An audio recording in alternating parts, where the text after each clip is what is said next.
వెళ్ళిపోయాడు. ఇక ఆ సుఖ సౌఖ్యాలు నిలిచిపోయినాయి. మేము ఇక్కడ దిగడతామో, నువ్వు వెళ్ళబ్బాయి అని చెప్పి ఇక ముందుకు పంపించేసినాయి. ఇవి మాత్రం లోకంలోనే అనేకులను భ్రమపరుస్తూ, ఇదే వెలుగు, ఇదే చీకటి, నీ కష్టకాలము అది చీకటి, నీ యొక్క సుఖము అది వెలుగు అని చెప్పి భ్రమపరుస్తూ ఉంటాడు. అయితే నిజమైన వెలుగు అది లోకంలోనికి వచ్చింది అంటే అర్థం ఏమంటే, నిజమైనటువంటి వెలుగు లోకములో లేదు. అందుచేత ఈ నిజమైనటువంటి వెలుగు లోకము అది అది లోకానికి అవసరమైనది. ఎందుకనంటే ఈ యొక్క వెలుగు కాని వెలుగు దూత అని సాతానుడు తానే వెలుగు దూత వేషం వేసుకుని అనేకుల్ని భ్రమపరుస్తూ ఉన్నాడు. అయితే దేవుడు ఏం చేశాడంటే, ఆయన ఈ లోకంలోనికి వెలుగును పంపించాడు. దేవుడు ఏది పంపినా అది నిజమైనటువంటిదే. ఆయనకు ఫేక్ అంటే నకిలీది ఉండదు, అబద్ధమైనటువంటిది ఉండదు. అంచేత ఈ నిజమైనటువంటి వెలుగు అది దేవుని యొక్క దేవుడే. ఇక వెలుగు అంటే దేవుడే. మరి వెలుగు దగ్గరికి వెళ్ళి నీ పేరేంటో చెప్పమంటే నా పేరు వెలుగు అంటారు. అంటే స్వభావం అంతే. దేవుడు వెలుగై ఉన్నాడు కాబట్టి దైవ లక్షణమే, దైవత్వమే వెలుగు. ఆ వెలుగై ఉన్నటువంటి ఆ దైవత్వము అది లోకంలోనికి వచ్చింది. దేవుడే వెలుగుగా, నిజమైనటువంటి వెలుగుగా ఆయన ఈ లోకంలోనికి వచ్చాడు. ఆయనే ప్రభు అయినటువంటి యేసుక్రీస్తు. మరి చీకటిలో ఉండేటువంటి వాళ్ళు ఆ చీకటిలోనే ఉంటుండగా వారికి ఒక ఆసక్తి,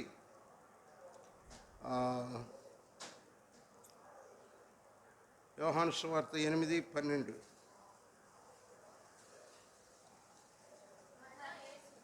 మరల యేసు, నేను లోకమునకు వెలుగును, నన్ను వెంబడించువాడు చీకటిలో నడువక జీవపు వెలుగు కలిగి ఉండునని వారితో చెప్పాను. యేసుక్రీస్తు ప్రభువారు ఈ లోకంలోనికి వచ్చి వెలుగును గురించి ఆయన బోధిస్తూ, నేనే లోకమునకు వెలుగును అన్నాడు. కాబట్టి ఆయన వెంబడించేటటువంటి వారు అనేక మంది, వారి జీవితంలో చీకటి క్రియలు తొలగిపోతూ ఉన్నాయి. వారందరూ కూడా జీవపు వెలుగు కలిగినటువంటి వారిగా ఉంటూ ఉన్నారు. అందుచేత దేవుడు ఈ లోకంలో తానే చీకటిలో ఉండేటువంటి వారిని, ఎవరు జీవపు వెలుగు నాకు కావాలి అని ఆయన సత్యమును తెలుసుకొని, అంటే వెలుగును గురించి ప్రకటింపబడతా ఉంది. వెలుగును గురించి ప్రకటించబడకపోతే వారు వెలుగులోనికి రారు. అందుచేత ఆయన ఏం చేశారంటే, ఆయన అది లోకములోనికి వచ్చుచు ప్రతి మనిషిని వెలిగించు, ప్రతి మనిషిని కూడా వెలిగిస్తూ ఉన్నది. అలాగా దేవుడు తన కృప చొప్పున ఆ వెలుగైనటువంటి యేసు ద్వారా ఆయన మనలను వెలిగించాడు, మనలను వెలుగుగా చేశాడు. కనుక మన జీవితాలు వెలుగుమయమై ఉన్నవి. అందుచేత కొంతమంది ఏం చేస్తూ ఉంటారు, యోహాను సువార్త 3:19, ఆ తీర్పు ఇదే, వెలుగు లోకములోనికి వచ్చెను కానీ తమ క్రియలు చెడ్డవైనందున మనుషులు వెలుగును ప్రేమింపక చీకటినే ప్రేమించిరి. చదవండి. దుష్కార్యము చేయు ప్రతివాడు వెలుగును ద్వేషించును, తన తన క్రియలు దుష్క్రియలుగా కనపడకుండా నిమిత్తము వెలుగునొద్దకు రాడు. సత్యవర్తనుడైతే తన క్రియలు దేవుని మూలముగా చేయబడి ఉన్నవని ప్రత్యక్షపరచబడినట్లు వెలుగునొద్దకు వచ్చును. సత్యవర్తనుడు అంటే అతని హృదయంలో సత్యమును అనుసరించి జీవించాలి.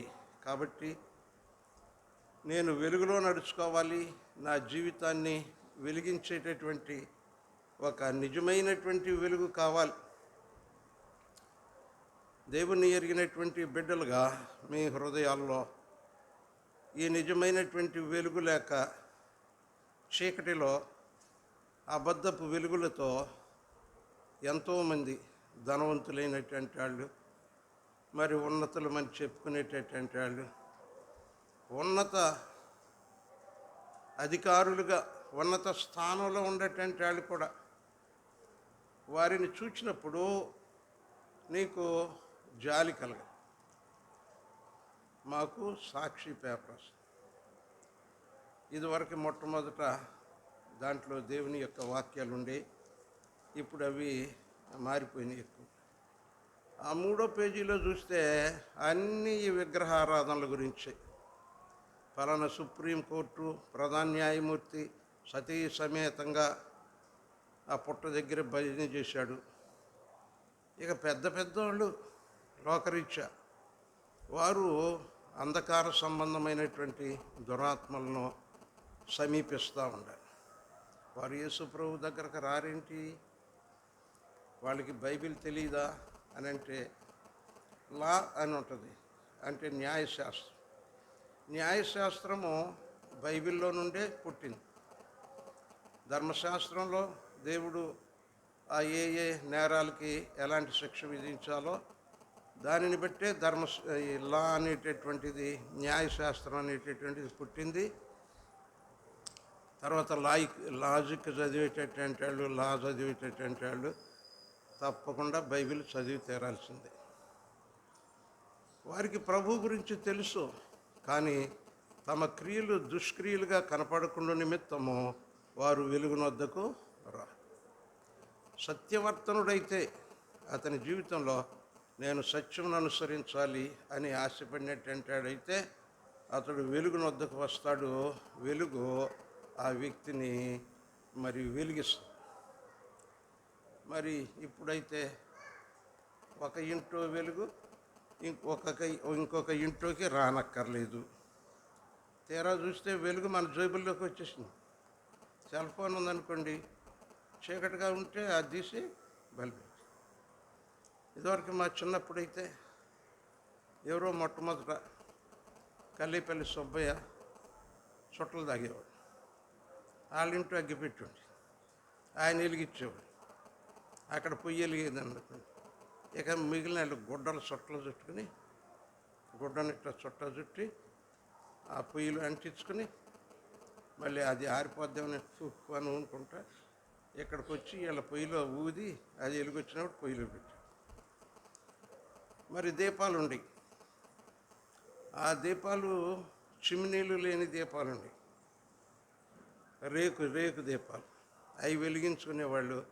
ఒక ఇంట్లో నుంచి ఇంకొక ఇంట్లోకి దీపం వెళ్ళాలంటే తాటికి బుట్ట తీసుకుని దీంట్లో వెలిగించుకుని బుట్టలో పెట్టుకుని గాలి తగలకుండా అట్ట వెళ్ళి. ఆ దినాల్లో వెలుగు తెచ్చుకోవటం, వెలుగు వ్యాపించటం కొద్దిగా ఇబ్బందిగా ఉంది. అయితే ఈ దినాల్లో ఏం లేదు. నాకు ఆశ్చర్యం వేస్తుంది. ఎంత చీకటి ఉన్నప్పటికీ అక్కడ స్విచ్ దగ్గరికి వెళ్ళి టేయగానే మొత్తం వెలుగైపోతుంది. చీకటిని వెలుగుగా మార్చడం మరి చాలా ఈజీ. ఒక్కోసారి లైట్ వేయాలనుకుంటాను. లైట్ వేయాలంటే ఎక్కడికి వెళ్తాను? ట్యూబ్ లైట్ ఎక్కడ ఉందో అక్కడికి వెళ్తాను. లైట్ వేయాలంటే ఎక్కడికి వెళ్ళాలి? స్విచ్ ఉండే దగ్గరికి వెళ్ళాలి. ఇక ఒక్కోసారి అట్లా మిస్లీడ్ అవుతూ ఉంటాను అన్నమాట. వెలుగు అక్కడే ఉంది కదా, అక్కడే ఉంటుంది అనుకుని. ఈ లోకంలో మన జీవితాల్లో, మన సంస్కృతిలో, మన కులాల్లో మన యొక్క పితరుల్లో ఇక్కడ నిజమైనటువంటి వెలుగు ఉంటుంది అని అనుకుంటాం. అయితే దేవుడు సృష్టికర్త అయినటువంటి దేవుడు భూమండలానికి మధ్యగా ఉన్నటువంటి ఆ పాలస్తీనా దేశంలో అక్కడ ఆయన తన వెలుగును వెలిగించాడు. ఆ పాలస్తీనా దేశంలో ప్రభు అయినటువంటి యేసు ఆయన జన్మించాడు. ఆయన 30 సంవత్సరాల వయసులో బాప్తిసం తీసుకున్నాడు, పరిశుద్ధాత్మ అభిషేకం పొందాడు, సాతానుని జయించాడు. 40 పగళ్ళు రాత్రులు ఆయన ఇదిగో శోధింపబడుతూ ఉపవాసంతో గడిపాడు. ఆ తర్వాత దేవుడు ఆయన్ను తన రాజ్య సువార్తతో అభిషేకించాడు. ఒక సువార్తతో ఆయన్ని అభిషేకించాడు. అప్పుడు ఆయన ఏమన్నాడంటే, కాలము సంపూర్ణమై ఉన్నది, దేవుని రాజ్యము సమీపించి ఉన్నది, మీరు మారు మనసు పొంది సువార్త నమ్మండి అని. ఒక వ్యక్తి దేవుని రాజ్యంలోనికి రావటానికి, దేవుని రాజ్య సంబంధి అవటానికి ఆయన వెలిగిస్తూ ఆయన దేవుని రాజ్యం గురించి ప్రకటిస్తూ ఆయన సంచారం చేశాడు. ఆయన యొక్క సువార్తను అంగీకరించి మారు మనసు పొందినటువంటి వాళ్ళందరూ కూడా దేవుని రాజ్య సంబంధులయ్యారు. దేవునికి స్తోత్రం, హల్లెలూయా. కాబట్టి ఈ సమయంలో నీవు దేవుని రాజ్య సంబంధిగా ఉంటున్నావు అని అంటే దాని అర్థం ఏంటంటే, నిజమైన వెలుగు నిన్ను వెలిగించింది. ఈ నిజమైనటువంటి వెలుగు పరలోకం నుండి దిగి వచ్చింది. ఈ నిజమైనటువంటి వెలుగు యొక్క నిత్య స్థానం ఎల్లప్పుడూ అది ఎక్కడ ఉంటుందంటే పరలోకంలోనే ఉంటుంది. కనుక పరలోకము వెలుగుమయంగా ఉంటుంది. ఈ లోకంలో వెలిగించబడినటువంటి వారే పరలోకం చేస్తారు. వెలుగు సంబంధులే దేవుని రాజ్యాన్ని స్వతంత్రించుకుంటారు. అలాంటి వెలుగు సంబంధులుగా దేవుడు మన జీవితాలను మార్చాడు. అందును బట్టి ఈ లోకంలో మనము చీకటిలో వెలుగు సంచారం చేస్తున్నట్టుగా మన జీవితాలు ఉంటాం. అనేక మంది చీకటి జనులు ఉన్నారు, వారి మధ్యన మనం తిరుగుతున్నాం. అందుచేత ఆ చీకట్లో ఉండేటువంటి వాళ్ళు వీరు వెలుగుగా ఉండారు, ఈ వెలుగు కాస్త వెలిగించుకుందాము అని అంటే మరి వారు యేసు ప్రభు దగ్గరకు వస్తేనే ఆ వెలుగు దొరుకుతుంది. యేసు ప్రభు దగ్గరకు రాలేదు, ఒక భక్తుడి దగ్గరకు వచ్చారో, నువ్వు యేసు ప్రభు దగ్గరికి వెళ్ళవయ్యా అని అంటే ఆ ప్రభువుని నేను నమ్ముకోను అంటాడు. అంచేత ఒక మనుషుని ద్వారా ఇది లభించేటటువంటిది కాదు. ప్రతి వ్యక్తి యేసు ప్రభు దగ్గరికి వెళ్ళి అక్కడ వెలిగించబడాలి. అక్కడ వారు తమ పాపములు, తమ చీకటిని వారు ఒప్పుకోవాలి. ఆయన వారిని పరిశుద్ధపరుస్తాడు. తర్వాత వారి జీవితాల్లో తన ఆత్మను ఉంచుతాడు. బాప్తిసం పొందుడి, అప్పుడు మీరు పరిశుద్ధాత్మను వరం పొందు. ఆత్మ దీపము వెలిగించబడదు, అప్పుడు మనుషుడు వెలుగు సంబంధిగా జీవిస్తాడు. అలాంటి వెలుగు సంబంధులుగా వెలిగించబడినటువంటి వారిగా మరి దేవుని సజీవమైనటువంటి సంఘముగా దేవుడు మనలను ఈ లోకంలో ఏర్పాటు చేశాడు. అందుచేత దేవుణ్ణి మనం స్తుతించాలి, ఆరాధించాలి. సంఘముగా కూడి దేవుణ్ణి స్తుతించి ఆరాధించాలి. ఇది ఏమంటే ఇది సంఘము యొక్క వెలుగు. లోకము క్రైస్తవ ఆరాధన చూచినప్పుడు యేసుక్రీస్తు యొక్క వెలుగు వారికి తగులుతూ ఉంటుంది. ఈ యొక్క ప్రకాశము ఈ లోకంలో ప్రకాశిస్తుంది.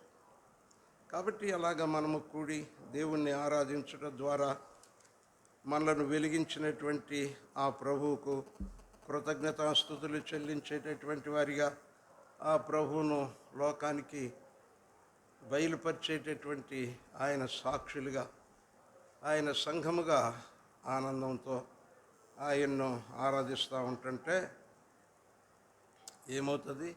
నిజమైనటువంటి వెలుగు అది లోకంలో కనపడుతుంది. అలాంటి వెలుగు సంబంధుల వలె ప్రభు మనలను చేశాడు. అది ఆరిపోయేటటువంటిది కాదు. అది నిత్య జీవములో ఆ యొక్క దాన్ని ఏమంటారంటే ఆ జ్యోతిర్మయుడగు తండ్రి సమస్త జ్యోతులకు అనగా సమస్త వెలుగునకు మూలమైనటువంటి ఆ దేవుని సన్నిధిలో మనము చేరి నిత్యము ఆయన్ను ఆరాధిస్తూ ఆనందించేటటువంటి వారిగా మనలను నడిపిస్తూ ఉంటుంది. ఇలాంటి గొప్ప ధన్యత ప్రభు మనకు అనుగ్రహించినప్పుడు మనము వెలుగు సంబంధులుగా మారి ఉన్నాము. నా జీవితము నిజమైన వెలుగు అయినటువంటి యేసుక్రీస్తు ద్వారా వెలిగించబడింది. నేను ఈ లోకంలో ప్రకాశిస్తున్నాను అనేటటువంటి ఆ యొక్క అంతరంగ సాక్ష్యంతో మనం దేవుణ్ణి స్తుతించాలి, ఆరాధించాలి. ప్రభుని ఆరాధించుదాం, స్తుతించుదాం.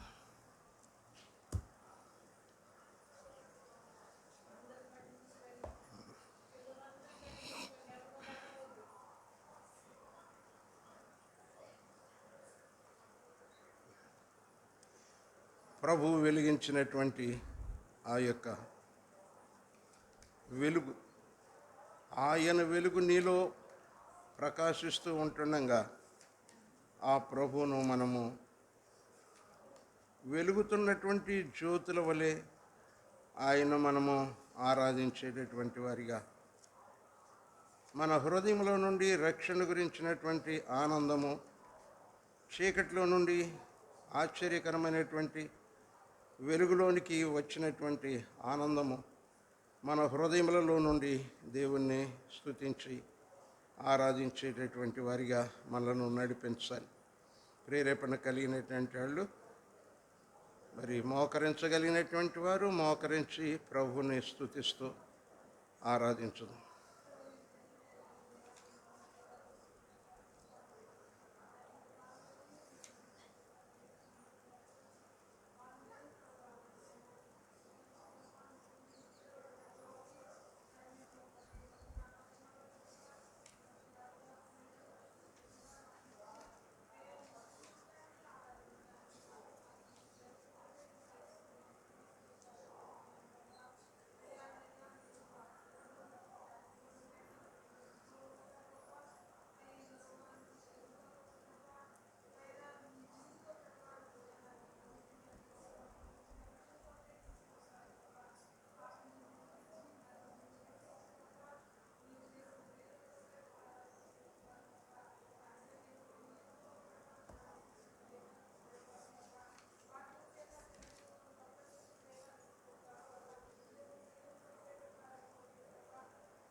ఆమేన్.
ఆమేన్.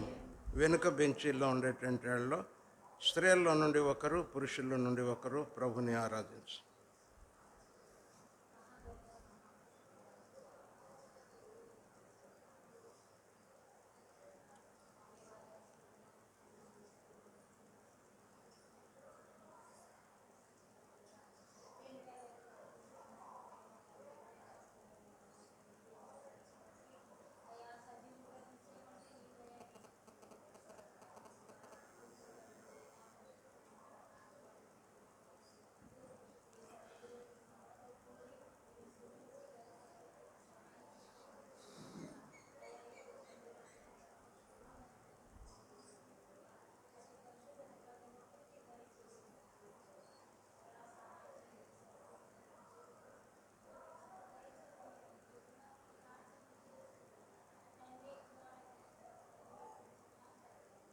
ఆమేన్.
ఆమేన్.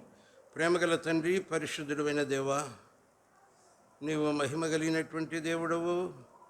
నీ మహిమలో సృష్టిని చేసినటువంటి దేవుడవు దేవా. అయితే చీకటి అయినటువంటి అపవాది నాయన యొక్క వెలుగును చీకటిగా మార్చి, నాయన మేలులను కీడులుగా మార్చి, నాయన పరిశుద్ధతను చెడగొట్టి పాపులుగా మానవులను చేసి సృష్టి అంతా నీ ఆశీర్వాదం నుండి తొలగిపోయి శాపంలోనికి వెళ్ళేటట్టుగా నాయన దుష్టుడైనటువంటి సాతానుడు నాయన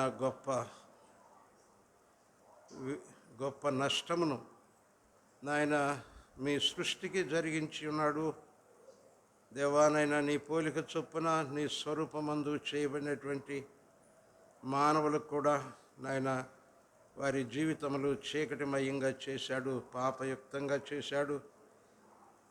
ఇలాంటి జీవితాల్లో నాయన నశించిపోతున్నటువంటి చీకటిలోనే తమ జీవితాన్ని గడుపుతున్నటువంటి ప్రజలను వెలిగించటానికి జీవపు వెలుగుగా, నిజమైనటువంటి వెలుగుగా నీవు ఈ లోకంలోనికి వచ్చిన దేవుడవు, నీకు స్తోత్రాలు. నీవు నిజమైనటువంటి వెలుగై ఉన్నటువంటి దేవుడవు, నీకు వందనాలు దేవా. నీవు ప్రభా జీవము కలిగినటువంటి వెలుగు కలిగినటువంటి దేవుడవు, నీకు స్తోత్రాలు దేవా. నీ కృపలోని సంకల్పం చొప్పున నాయన నన్ను దర్శించి నన్ను వెలిగించినందుకు నీకు వందనాలు ప్రభా. చీకటిలో నుండి ఆశ్చర్యకరమైన నీ వెలుగులోనికి నడిపించినందుకు మీకు వందనాలు నాయన. నీ వెలుగు నాలో నిలిచి అది నన్ను ప్రకాశింపజేస్తూ లోకమును ప్రకాశింపజేసేటట్టుగా నీ ఆత్మదీపమును నాలో ఉంచినటువంటి దేవా, నీకు స్తోత్రాలు. నీ యొక్క వాక్యము నాయన నా జీవితానికి దీపముగా ఉంచినందుకై స్తోత్రాలు దేవ. వెలుగు సంబంధిగా అంతము వరకు నాయన కొనసాగగలిగేటట్లుగా నీ పరిశుద్ధ సంఘ పరిచర్యలో నాయన కొనసాగుటకు సహాయం ఇచ్చారు, ఆ స్థానం ఇచ్చారు. మీకు వందనాలు. కూడినటువంటి నీ చేత, నిజమైనటువంటి వెలుగు చేత, నీ వాక్యము చేత, నీ ఆత్మ చేత వెలిగించబడినటువంటి వారిగా నాయన నిన్ను స్తుతించి ఆరాధించేటటువంటి వారిగా మమ్మలను సమకూర్చినందుకై మీకు వందనాలు, కృతజ్ఞత, స్తుతి, స్తోత్రాలు చెల్లిస్తూ నా దీన ఆరాధన ప్రభు రక్షకుడు యేసుక్రీస్తు నామమున సమర్పించుకొనుచున్నాను తండ్రి, ఆమేన్. మనమంతా దేవుని సన్నిధిలో లేచి నిలబడదాం. ఉజ్జీవ కీర్తన పుస్తకంలో నుండి 4వ పాట పాడి ప్రభుని ఆరాధించు. 4వ పాట. జీవంబునిచ్చిన దేవుడా, నే పాడేదా నీకు నిరంతరం. హల్లెలూయా హల్లెలూయా.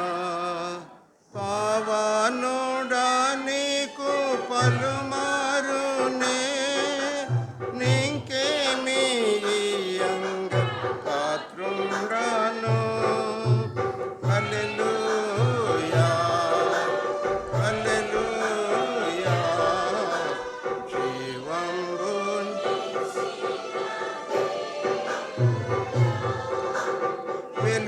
వెలుగిచ్చినావు, వెలిగించినావు, వెలుగిచ్చినావు, వెలిగించినావు. గాలిని మాకై కలుగా చేసి, గాలిని మాకై కలుగా చేసి, అనుదినము మాకు ఆహారమిచ్చి, అనుదినము మాకు ఆహారం. ఊపిరి పోసి కాపాడితివి, ఊపిరి పోసి కాపాడితివి. ఎంచాలే కానీ మంచి పనులు. హల్లెలూయా హల్లెలూయా అని పాడేదా. హితుడా నీకే ఈ స్తుతి గీతము, హితుడా నీకే ఈ స్తుతి గీతము. హల్లెలూయా హల్లెలూయా. జీవంబునిచ్చిన దేవు, కరుణా కిరీటమిచ్చేనని, గడి గడికి నాతో నడిచేనని. కరుణా కిరీటమిచ్చేనని, గడి గడికి నాతో నడిచేవని. కోపించువాడు కాడంచునా, కోపించువాడు కాడం. పాపంబులెల్లా పాటించడు, పాపంబులెల్లా పాటించడు. ఎంచాలే కానీ మంచి పనులు. హల్లెలూయా హల్లెలూయా అని పాడేదా. హితుడా నీకే ఈ స్తుతి గీతము, హితుడా నీకే ఈ స్తుతి గీతం. హల్లెలూయా హల్లెలూయా. జీవంబు నిచ్చిన దేవుడా. ఆమేన్. పరిశుద్ధ గ్రంథంలో నుండి కీర్తనల గ్రంథం 27వ కీర్తన. ప్రభునందు సహోదరులు చిన్నిరాజు ఉత్తర ప్రత్యుత్తరములుగా నడిపిస్తారు. ఆ తర్వాత డానియల్ రబ్బుని ప్రార్థన చేస్తారు.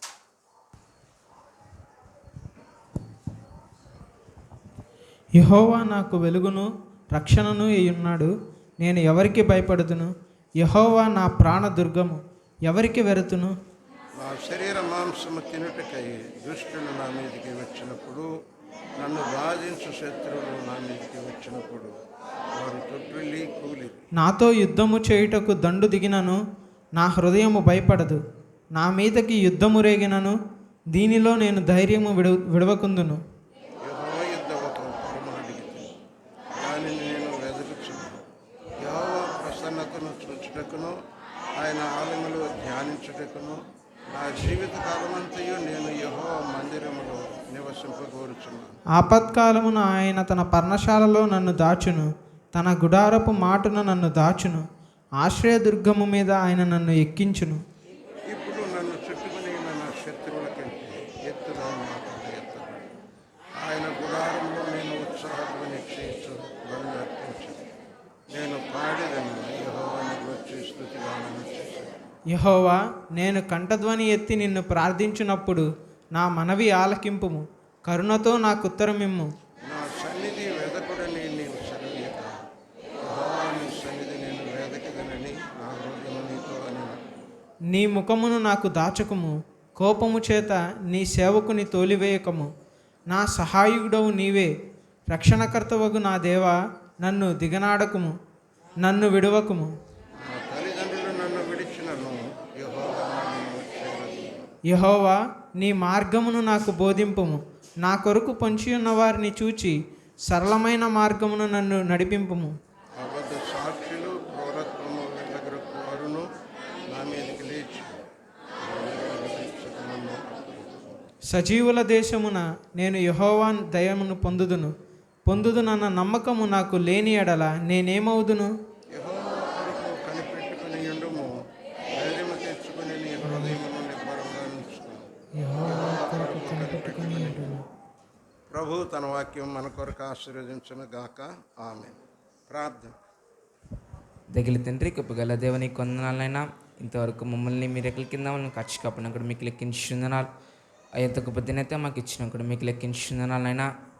అయ్యేంతవరకు మమ్మల్ని అందరినీ మీ రెక్కల కింద మమ్మల్ని నిద్రపెట్టడం కూడా మీకు లెక్కించుందాలైనా. మరి పాటల్లోనే కానీ వాక్యంలోనే కానీ మీ తోడడం కూడా మీకు లెక్కించుందనాలు అయినా. అట్లనే మమ్మల్ని ఆరాధన సమయంలో మీరు జ్ఞాపకం చేసుకోండి అయ్యా. మరి మేము ఇంకా వాక్యం ఇచ్చినగా మీరు చేపట్టి మేము జ్ఞానం అనుగ్రహించండి అయినా. ఇంకొచ్చే వాళ్ళకి తొందరగా వచ్చేకి మీరు సాయం చేయండి. పల్లెని ముగించుకొని వచ్చేకి మీరు సాయం చేయండి అయ్యా. ఇంకా ఆరాధనగా జరిగే కార్యక్రమం అంతట్లో కూడా మీరు నడిపించండి. ఈ చిన్న ప్రధానానికి ఇచ్చి దానికి జవాబు అనుగ్రహించండి. యేసుక్రీస్తు ఇచ్చినాం తండ్రి, ఆమేన్.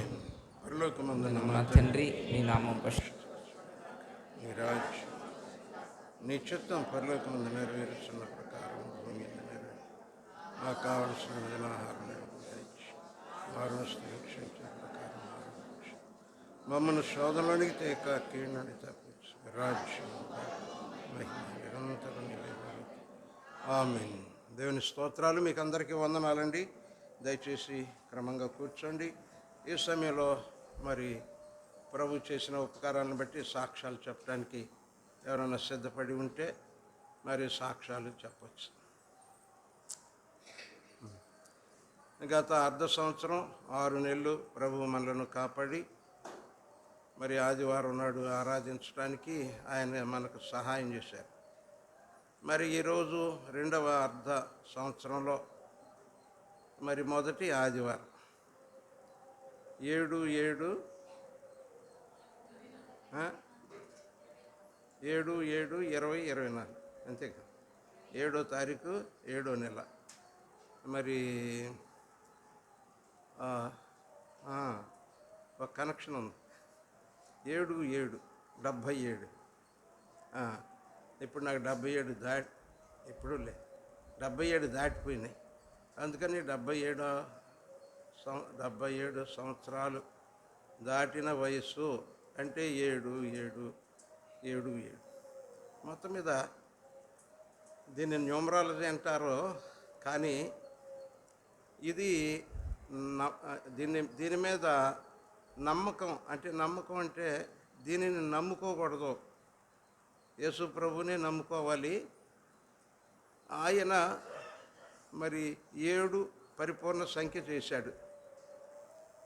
కాబట్టి 7 అడుగులు నడుద్దాం అని పెళ్లి చేసుకునే భార్య కాదు, పెళ్లి కొడుకు పెళ్లి కూతురు మరి ఆమె పైవిట ఈయన పై పై పై పై పంచె అది వేసుకుని కడతారు. ఆ నిప్పు చుట్టూ 7 సార్లు తిరుగుతారు. ఎందుకు తిరుగుతారు అంటే అగ్ని సాక్షిగా పెళ్లి చేసుకుంటున్నాం. ఆ? అగ్ని అంటే దేవుడు కాబట్టి అగ్ని సాక్షిగా చేసుకుంటున్నాం కాబట్టి 7 అడుగులు నడిచాము. మరి అగ్ని సాక్షిగా పెళ్లి చేసుకున్నారు. మరి 7 అడుగులు నడిచినటువంటి వాళ్ళు 7 కాలాల పాటు కలిసే ఉండాలి. అంటే దేవుని నీతిని నెరవేర్చేటటువంటి వాళ్ళకి ఉండాలి. అయితే ఒక సంగతి జరిగింది. ఏమంటే ఒక అమ్మాయి, అందమైన అమ్మాయి మరి బీచ్లో నడుస్తూ ఉంది. ఒక అతను ఏం చేశాడంటే 7 అడుగుల అనుబంధం ఎప్పటికీ పోదంట, కాబట్టి ఆ అమ్మాయి పక్కనే నేను 7 అడుగులు వేసుకుంటా నడుస్తాను అని వీడు నడిచాడు. 7 అడుగులు వేసినంత మాత్రాన మరి ఆ అమ్మాయి ఈడంక చూడటం లేదు. ఇక వీడికి మాత్రం ఆమెతో 7 అడుగులు నడిచాను కాబట్టి ఇక ఎప్పటికైనా నా దగ్గరికే వస్తుంది. అది మూఢనమ్మకం. 7 అంటే పరిపూర్ణత. పరిపూర్ణమైనటువంటి దేవుని యొక్క చిత్తం నెరవేరిస్తే మరి దానికి గుర్తుగా దేవుడు మరి 7 రోజులు ఏర్పాటు చేశాడు. 7 మీద చాలా ఉన్నాయి అనుకోండి. అయితే అంకిని బట్టి మన జాతకం మారదు, మన యొక్క భవిష్యత్తు మారదు.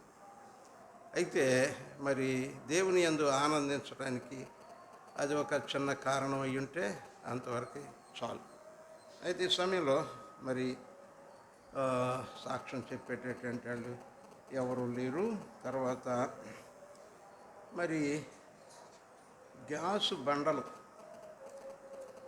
అవి 3 ఇస్తామని మరి క్రొత్త ప్రభుత్వము ప్రకటించింది.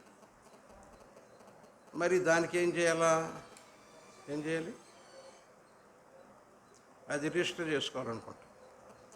అయితే అక్కడ గ్యాస్ బండ్ల కంపెనీ దగ్గరికి వెళ్ళి మరి 200-300 వందల మంది లైన్గా నుంచుంటాం, అది ఇబ్బంది పడుతూ ఉన్నారు. అయితే మరి ఈరోజు 3 గంటలకి ఆ యొక్క ఏజెన్సీ వారు కంప్యూటర్లో తర్వాత ఇంకోటి ఏంటంటుంది, ఓపెన్ అవ్వట్లేదు అంటారు. ఏంటిది?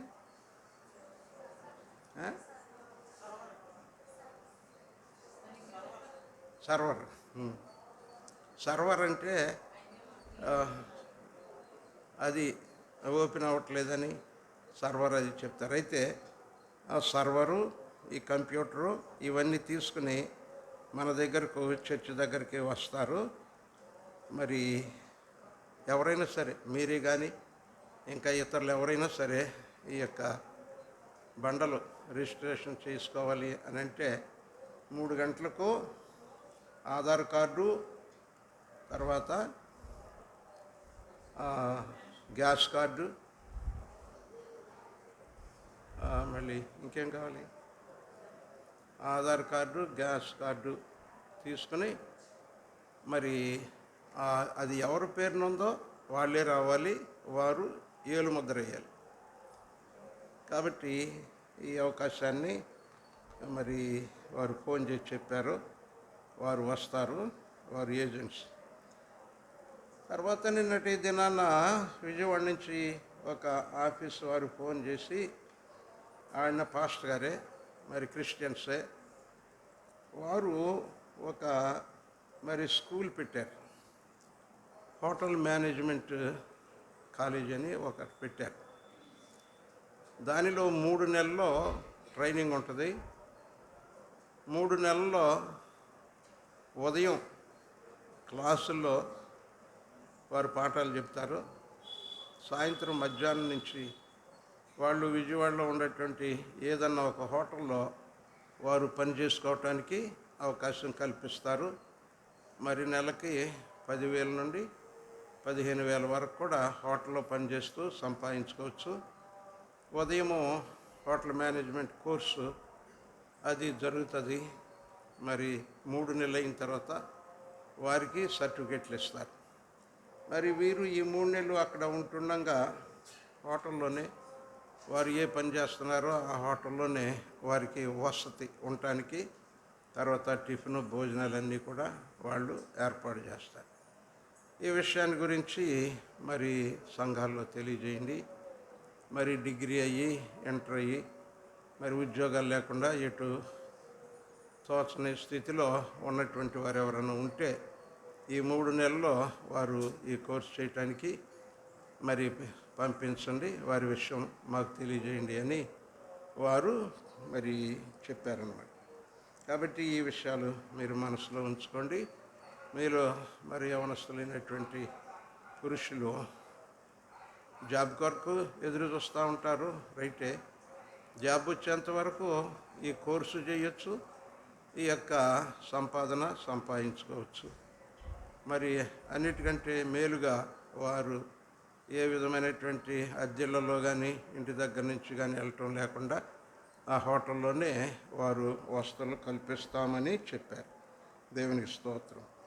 మీలో ఎవరికైనా ఏదన్నా ఈ వారంలో ఏమైనా ప్రోగ్రామ్స్ ఉంటే చెప్పండి, ప్రకటిస్తాను.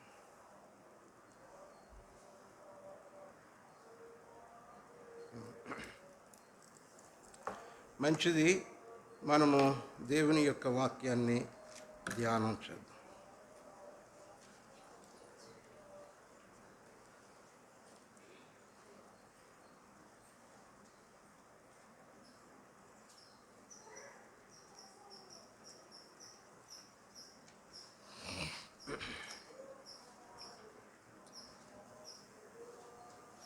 పరిశుద్ధ గ్రంథంలో నుండి ప్రకటన గ్రంథం 1వ అధ్యాయం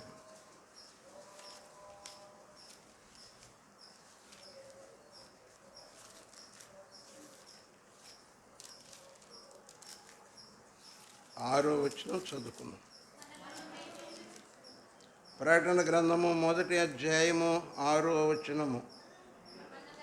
మనలను ప్రేమించుచు తన రక్తము వలన మన పాపముల నుండి మనలను విడిపించిన వానికి మహిమయు ప్రభావమును యుగ యుగములను కలుగునుగాక. ఆమెన్.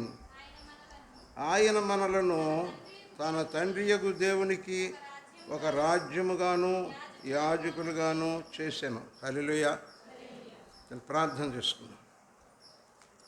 దయగల యేసయ్య, పరిశుద్ధుడా, నీకు వందనాలు, కృతజ్ఞతలు, స్తుతి, స్తోత్రాలు. మీ వాక్యమును ధ్యానిస్తుంటుండగా నాయన మీ పరమ సత్యము మా హృదయాలకు నాయన ఎంతో నిరీక్షణను, నాయన ధైర్యమును, ప్రభా నాయన ఆశీర్వాదమును కలుగునట్లుగా సహాయం చేయి.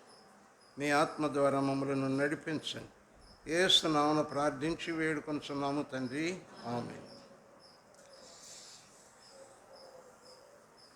మనలను ప్రేమించుచు తన రక్తము వలన మన పాపముల నుండి మనలను విడిపించిన వానికి మహిమయు ప్రభావమును యుగ యుగములను కలుగునుగాక.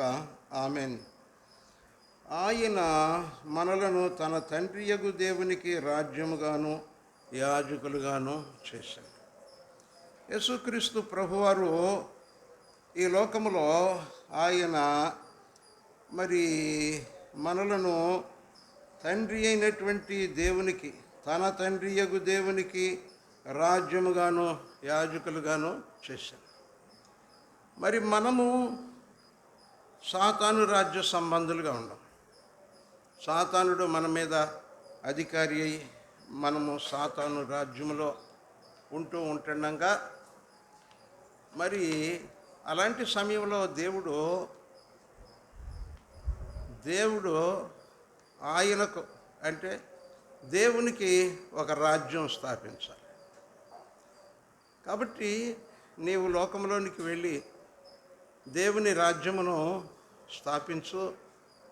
మానవులు అనేక మంది దేవుని రాజ్యంలో చేరి దేవుని రాజ్య సంబంధులు అయ్యేటట్టుగా వారికి మార్గము చూపించు అని దేవుడు తన కుమారుణ్ణి పంపించాడు. ఆయన మార్గము సరళం చేయటానికి యేసు ప్రభు కంటే ముందుగా బాప్తిస్మమిచ్చి యోహాను పంపించాడు. ఆ యోహాను వచ్చి ఏమంటాడు? కాలము సంపూర్ణమై ఉన్నది, దేవుని రాజ్యము సమీపించింది అన్నాడు. కాబట్టి ఇది ఒక రాజ్యము యొక్క ఏర్పాటు. దేవుని రాజ్యము ఈ లోకంలో, ఈ చీకటి రాజ్యములో, సాతానుడు రాజ్యములో ఉన్నటువంటి వారు దేవుని రాజ్యంలో చేరటానికి దేవుని కార్యం. ఆ చీకటాడు ఏమంటాడు? అమ్మో, అందరినీ మత మార్పిడి చేసేస్తున్నారో, కన్వర్షన్ చేసేస్తున్నారో అని చెప్పి మరి గగ్గోలు పెడతా ఉంటారు. ఎందుకంటే చీకట్లో నుండి వారు తప్పించబడుతున్నారు. వాళ్ళు చీకట్లో ఉంటే మనము వారిని అనేక రీతులుగా వాడుకోవచ్చు. రాజకీయాలకు వాడుకోవచ్చు, సినిమాల్లో వాడుకోవచ్చు, సారా వ్యాపారంలో వాడుకోవచ్చు. వారిని మనము పాపమునకు దాసులుగా చేసి వారి జీవితాలపైన అధికారుల వలె మనము ఏలుబడి చేయొచ్చు. అయితే వీళ్ళు మిస్ అయిపోతున్నారే అని చెప్పి ఈ లోక సంబంధి ఆ యొక్క సాతానుడు వారిని తన రాజ్యముల నుండి జారిపోకుండా అనేక రకాలైనటువంటి కట్టడలు చేస్తాయి. చివరికి క్రైస్తవ సంఘం కూడా ఒక్కొక్కసారి మరి సంఘస్థులను దేవుని రాజ్య సంబంధులుగా కాకుండా సంఘ సంబంధులుగానే ఉండేటట్టుగా వారిని బిగిస్తూ ఉంటాయి. బిల్లీ గ్రహం గారు ఒక సభలో మాట్లాడుతూ ఆయన ఒక సంగతి చెప్పాడు. ఆయన ఒక ఊరు వెళ్ళి ఆ సువార్త సభలో ఖాళీ అంటే గ్యాపు కాస్త విశ్రాంతి ఉన్నటువంటి సమయంలో ఆ పట్టణంలోకి వెళ్ళి అడిగాడు, కలుసుకుని కొంతమందితో మాట్లాడు. మరి తెల్లాళ్ళు మాట్లాడుతున్నారంటే మన దేశంలో కూడా చాలా మంచి సంతోషంగా ఉంటుంది. ఒకసారి గాస్పెల్ అసోసియేషన్ ఆఫ్ ఇండియా వాళ్ళు మీటింగ్లు పెట్టినప్పుడు అమెరికా నుంచి వచ్చినటువంటి వాళ్ళు బజార్లో తిరిగితే ఆసక్తిగా చూస్తున్నాడు ఒక అతను. అతనితో మాట్లాడాడు. నేను అమెరికా నుండి వచ్చాను, మరి నేను మరి రక్షణ పొందాను, పరలోక సంబంధిని అయ్యాను, మరి నీకు కూడా పరలోకం చేరాలనే ఆశ ఉందా అంటే ఉంది. సాయంత్రం అక్కడ లేడీస్ క్లబ్ గ్రౌండ్లో నేను మాట్లాడతాను, అక్కడికి రా అని అట్లా చెప్పాడు. సరేనన్నాను. ఇలాగ వాళ్ళు మరి దేవుని యొక్క సువార్త అందించడానికి అనేక రీతులుగా వారు తాపత్రయపడతారు. ఎందుకంటే దేవుడు వారిని ఉంచింది అందుకే. విశ్వాసమైనటువంటి నీ జీవితాన్ని, నా జీవితాన్ని ఇంకా భూమి మీద ఉంచాడు అనంటే ఆయన రాజ్యమును ఇతరులకు తెలియజేసి దేవుని రాజ్యమును గురించి చెప్పి అనేకులను సాతానుడి యొక్క రాజ్యంలో నుండి యేసుక్రీస్తు రాజ్యంలోనికి మరి నడిపించేటందుకు రాజ్య సంబంధులను ఈ లోకంలో ఉంచారు. అయితే కొంతమంది దేవుని రాజ్య సంబంధులు వారు ఏం చేస్తూ ఉంటారో, వారు లోకస్తుల వలె, అంటే లోకస్తుల యొక్క జీవితాలని దేవుని రాజ్య సంబంధమైనటువంటి జీవితాలుగా మార్చకుండా వీళ్ళు లోకంలో ఉండేటువంటి ఆ యొక్క పాత గుర్తింపును వారు పూర్తిగా తుడిచివేయలేనటువంటి వారిగా ఉంటారు. అందుచేత రాజ్య సంబంధులైనటువంటి వారు దేవుని రాజ్యమును భూలోకంలో వారు కనుపరచలేనటువంటి వారిగా ఉంటారు. ఈ బిల్లీ గ్రహం గారు ఒక ఆయన్ని కలుసుకుని ఏమన్నాడు, ఆర్ యూ క్రిస్టియన్ అన్నాడు. నీవు క్రైస్తవుడువా అని అడిగాడు. అడిగితే అతను ఐ యామ్ బ్యాప్టిస్ట్ అన్నాడు. ఇక ఆ సభలో 4-5 లక్షల మంది ఉన్నారు. వాళ్ళందరూ నవ్వారు పక్క.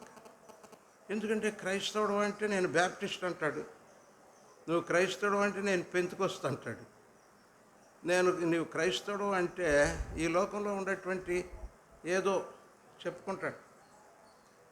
మేము హోసన్న అంటాడు, ఇంకొక ఆయన దీపెంతుకొస్తుంటాడు. ఏమిటిది? దేవుని రాజ్యము అన్ని విధాలుగా మరి విభాగించబడి లేదు. పౌలు చెప్తాడు, అపోల్లో ఎవడు, పౌలు ఎవడు. మరి నాటినటువంటి ఆయన, మేము విత్తనం వాక్యం ప్రచురించాం. మరి మొలిపించినటువంటి ఆయన, నీరు పోసినటువంటి ఆయన, ఎదిగింపజేసేటటువంటి ఆయన యేసు ప్రభువే. మా పనల్లా దేవుని యొక్క వాక్యం అనేటటువంటి విత్తనం విత్తటమే. ఆ విత్తనం ఏళ్ళది కూడా కాదు, ఆయన ఇచ్చి విత్తండయ్యా అని చెప్పాడు. అలాగే ఈ లోకంలో మరి దేవుడు తాను ఏం చేశాడు? ఆయన మనలను ప్రేమించి తన రక్తము వలన మన పాపముల నుండి మనలను విడిపించేశాడు. ఆ విడిపించినటువంటి వానికి మనము ఎలా జీవించాలంట? మహిమయు ప్రభావమును యుగయుగములు కలిగేటట్టుగా జీవించాలి. ఇక్కడ ఈ వచనం ఇలాగ రాయబడి ఉంది అని అంటే ఏమంటే, మరి ఆయన రక్తము వలన పాపముల నుండి విడిపించబడినటువంటి వారు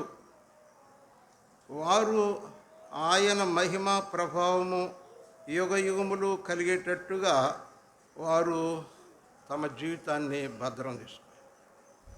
నన్ను ఆయన ప్రేమించాడు, తన రక్తం ఇచ్చి నా పాపముల నుండి నన్ను రక్షించాడు. కాబట్టి నా జీవితం ఏంటి? రక్షణ పొందినటువంటి విశ్వాసిగా నా జీవితం ఏమిటి అని అంటే, నన్ను రక్షించినటువంటి ప్రభువుకు, మనలను విడిపించిన వానికి మహిమయు ప్రభావమును యుగయుగములు కలుగును. కనుక రక్షింపబడినటువంటి వ్యక్తికి, ఆ వ్యక్తిని గురించి దేవుడు ఎంత మరి క్వాలిటీ, ఆ వ్యక్తి యొక్క జీవితంలో ఎంత విలువను కోరుతున్నాడంటే, ఆ వ్యక్తి యుగయుగములు నిలిచేటటువంటి మహిమను, తర్వాత ప్రభావమును అతడు జీవించినటువంటి కాలంలో అతడు వెదజల్లాల్సినటువంటి అయి ఉన్నాడు. యుగయుగములు అంటే మరి ఈ లోకంలో మనము ఒక యుగంలో జీవిస్తున్నాం. ఈ యుగాల గురించి రకరకాలుగా మరి దైవజనులు విడగొడతారు. అయితే ఒక సంగతి ఏంటంటే, అది ఈ భూమి ఆకాశములను సృజించి, ఆదామును అవ్వను సృజించి, ఇక ఆ తర్వాత రెండవ రాకడ, ఆ తర్వాత 1000 ఏళ్ల పరిపాలన అయిన తర్వాత ఈ భూమి ఆకాశములు అవి మహావేంద్రంతో లయమైపోతాయి. అందుచేత ఈ భూమి ఆకాశములను సృష్టించిన నాటి నుండి మరి లయమైపోయేటంత వరకు ఇది ఒక యుగము అని ఒక దాన్ని సిద్ధాంతాలని ఉంటాయి, థీరీస్ అని ఉంటాయి. దాంట్లో ఇదొకటి. అంటే దేవుడు ఏమంటున్నాడు? ఈ లోకంలో రక్షించబడినటువంటి నీవు, ఈ లోకంలో ఆయన యొక్క రక్తము చేత కడుగబడినటువంటి మన జీవితాలను ఈ యుగంలోనే కాకుండా యుగయుగములు ఆయనకు మహిమ చెల్లించేటటువంటి వారిగా, ఆయన సన్నిధిలో ఆయన మహింపరిచేటటువంటి వారిగా, మరి తర్వాత ఏమి యుగము ఉన్నదో మనకు తెలియదు, కానీ ఆయన యుగములకు రాజు అని బైబిల్. ఎన్ని యుగములు ఉన్నప్పటికీ సర్వయుగములలో ఆయనే సర్వాధికారి. ఈ కాలమందు దేవుడు మనలను మనుషులనుగా పుట్టించాడు. ఇప్పుడు మనం సంపాదించుకునేటటువంటి ఒక ఆస్తి ఏమిటి అని అంటే, దేవునికి మహిమ చెల్లించేటటువంటి వారిగా జీవించటం, ఆయనకు ప్రభావం కలిగేటట్టుగా జీవించటం, తర్వాత ఆయన రాజ్యంలో చేరి ఆయన యుగయుగములు ఆయన సర్వాధికారిగా ఉంటుండగా మనము కూడా మన జీవితాన్ని బట్టి ఆయనకు యుగయుగములు మహిమ చెల్లించేటటువంటి వాళ్ళలాగా ఉండాలి. కనుక ఈ లోకంలో మనకు దొరికినటువంటి ఒక అవకాశం ఏంటి అని అంటే, ఆయన మనలను ప్రేమించాడు. ఆయన తన కుమారుని పంపించాడు. ఆయన యొక్క రక్తంలో మన పాపములను కడిగివేశాడు. అందుచేత మనలను అంత ధన్యతలోనికి ఆయన హెచ్చించాడు. ఇంకేం చేశాడు? ఆయన మనలను తన తండ్రియగు దేవునికి ఒక రాజ్యముగాను యాజకులుగాను చేశాను. హల్లెలూయా. మన జీవితాలు, రక్షణ పొందినటువంటి వారి జీవితాలు, వారు దేవుని రాజ్యం, ఈ చీకటి రాజ్యం నుండి, సాతానుడి రాజ్యం నుండి దేవుని రాజ్యమును ఆయన ఏర్పాటు చేశాడు. ఈ లోకంలో ఎన్నెన్నో రాజకీయ పార్టీలు ఉంటాయి. వాళ్ళు వస్తారు, వాళ్ళు గెలిచినటువంటి వాళ్ళు, ఇక దేవుడు లేడు, ఎవరు లేరు, ఇక మేమే అన్నట్టుగా కొంతకాలం వాళ్ళ యొక్క హృదయాలను బట్టి వాళ్ళు గడుపుతారు. ఆ తర్వాత ఇంకొకళ్ళు వస్తారు, ఆడిపోతారు. ఎట్లాగా ఈ భూరాజ్యములు, భూరాజులు వీళ్ళందరూ మరి వారు కొద్ది కాలం ఉంటారు. వారి యొక్క ప్రభావము అంటే వారి యొక్క స్వభావము మానవుల మీద చూపిస్తారు. వారికి సాతానుడు తోడుగా ఉంటాడు. దుర్మార్గం అధికమయ్యేటట్టుగా అతడు నడిపిస్తూ ఉంటాడు. అయితే ఈ లోకంలో ఎలాంటి పరిస్థితులు వస్తూ ఉంటుంటే మరి మానవులందరికీ దీని ప్రభావం ఉంటుందా అని అంటే బైబిల్ ఏం చెప్తుందంటే క్రీస్తు నందున్నటువంటి వారికి ఏ శిక్షా విధి లేదు. అయితే మనకు ఒక బంకర్ ఉన్నది. ఊరంతా బాంబులు పేలిపోతూ అగ్నితో ఊరంతా కాలిపోతూ ఉన్నప్పటికీ వాటి మధ్యన ఒక బంకర్ అనేటటువంటిది ఉంటుంది. అంటే దాక్కునేటటువంటి స్థలము. మరి అది చాలా ఎంత పెద్ద శక్తి కలిగిన బాంబు పడినప్పటికీ అది సామాన్యంగా అది పగలకుండా ఉండేటట్టుగా ఉంటుంది. దాంట్లో 3 నెలలకు సరిపడేటటువంటి ఆహారం, నీళ్లు అన్నీ కొన్ని వందల మందికి దాచబడి ఉంటాయి. దాంట్లో చేరారనుకోండి, పైన ఎలాంటి పరిస్థితులు ఉన్నప్పటికీ వారు మాత్రం క్షేమంగానే ఉంటారు, ఆడుకుంటూనే ఉంటారు. అందుచేత ఈ దేవుని యొక్క రాజ్యము అది మనకు ఆయన యొక్క రక్తము ద్వారా, ఆయన యొక్క ఆత్మ ద్వారా మనకు అనుగ్రహించబడి, యేసుక్రీస్తు వారి యొక్క రక్తము, ఆ రక్తము మనలను కడగకపోతే మనము దేవుని రాజ్య సంబంధులుగా మనము ఉండలేము. అయితే ఈ యొక్క వచనాలు అవి ఏమంటే క్రైస్తవ సంఘానికి సంబంధించినటువంటివి. ఇవి యూదులకు సంబంధించినటువంటివి కాదు. క్రీస్తు సంఘము, క్రీస్తు సంపాదించుకున్నటువంటి సంఘానికి సంబంధించినటువంటి వ్యక్తులు. ఆయన తన స్వరక్తమిచ్చి సంపాదించుకున్నటువంటి సంఘము, వారిని గురించి ప్రకటన గ్రంథంలో దేవుడు తెలియజేస్తూ ఉన్నాడు. నీ జీవితంలో, నా జీవితంలో అలాంటి గొప్ప జనాంగంగా, ఎట్లాగంట రాజులుగాను యాజకులుగా, అంటే ఇప్పుడు ఒక విశ్వాసిగా ఉన్నాం. మనకున్నటువంటి సోషల్ స్టేటస్ని బట్టి, మనకున్నటువంటి ఆర్థిక పరిస్థితులు, ఈ సమాజంలో ఉన్నటువంటి ఆ యొక్క విభేదాలు, వాటిని బట్టి మరి మనలను లోకం చూస్తూ ఉంటుంది. అయితే దేవుడు ఏం చేస్తూ ఉంటాడు? రక్షణ పొందినటువంటి వాళ్ళందరినీ కూడా నీవు నాకు రాజువు, నీవు నాకు రాజకుమారుడివి, రాజకుమార్తెవు, నీవు నాకు యాజకుడవు, యాజకురాలవు అని ఆయన మనలను ఒక ప్రత్యేకమైనటువంటి రీతిగా చూస్తూ ఉన్నాడు. యోహాను సువార్త 18వ అధ్యాయం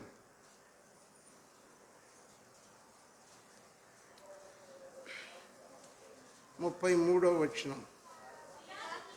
పిలాతు తిరిగి అధికార మందిరములో ప్రవేశించి యేసును పిలిపించి, యూదుల రాజువు నీవేనా అని ఆయనను అడుగగా, యేసు, నీ అంతట నీవే ఈ మాట అనుచున్నావా లేక ఇతరులు నీతో నన్ను గూర్చి ఇది చెప్పిరా అని అడిగాను. సరే, 36వ వచనం చదవండి. యేసు, నా రాజ్యము ఈ లోక సంబంధమైనది కాదు. నా రాజ్యము ఈ లోక సంబంధమైనదైతే నేను యూదులకు అప్పగింపబడకుండునట్లు నా సేవకులు పోరాడుదురు, కానీ నా రాజ్యము ఇహ సంబంధమైనది కాదు. నేను రాజునే, కానీ నా రాజ్యము ఇహ సంబంధమైనటువంటిది కాదు అనంటే, ఇదిగో ఈ లోకంలో ఉన్నటువంటి నరమాతృలు వారి పరిపాలన లాంటిది కాదు. అది పరసంబంధమైనది. అంటే పరలోకంలో ఒక పుస్తకం ఉంటుంది, జీవగ్రంథం. మరి జీవగ్రంథంలో పేర్లు రాయబడతాయి. ఇక్కడ ఎలాంటి స్థితిలో ఉన్నప్పటికీ యేసు రక్తం చేత విమోచించబడి ఆయనను వెంబడిస్తున్నటువంటి వారి పేరులు అనగా ఎట్లా ఉంటుందంటే, ఇదిగో నా రక్తం ఇచ్చి పలానా అతన్ని కొన్నాను, అతన్ని ఆత్మతో నూతన పరిచాను, ఇక ఆ పేరు రాయండి పైన అని అంటారు. అప్పుడు రాస్తారు. ఈ లోకంలో ఆయన తన రక్తమునిచ్చి తన ఆత్మనిచ్చి విమోచించినటువంటి ప్రజలు, వారి పేర్లు పరలోకంలో జీవగ్రంథంలో రాయబడి ఉంటాయి.